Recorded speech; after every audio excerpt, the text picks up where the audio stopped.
ساکن 41 ساله پایتخت به آن گمان بر می شود که از ساکن 44 ساله شهر وعده 6 ماشین را برای فروش گرفته تا حال 442,000 سومانی پول این ماشین ها را نداده است. نسبت مرد 41 ساله ساکن پایتخت پرونده جنایتی با ماده 247 قسم 4 کودکس جنایتی جمهوری تاجیکستان آغاز کرده شده است.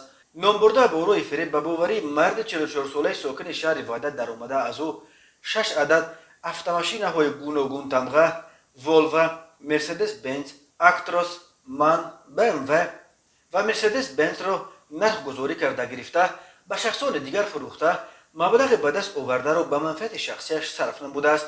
ضرر رسانیده شده 442,000 سومانی را تشکیل می‌دهد.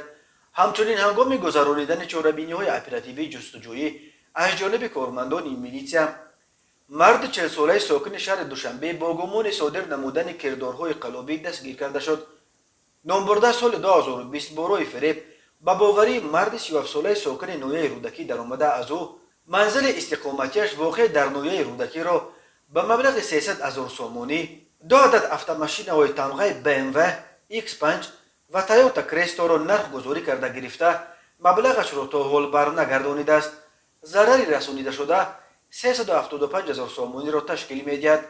به شعبه وزارت کارهای داخلی یکی در نویه فردوسی با عریضه مرد 47 ساله ساکن پایتخت مراجعت نموده است که سال 2015 مرد 37 ساله و مرد 47 ساله ساکنان شهر وحدت برای فریب به باوریش در آمده از او 1 عدد автомашина تمغه لکسوس 350 را به مبلغ 13,000 دلار امریکایی نرخ گذاری کرده گرفته مبلغش را تا حال برنگردانیدند.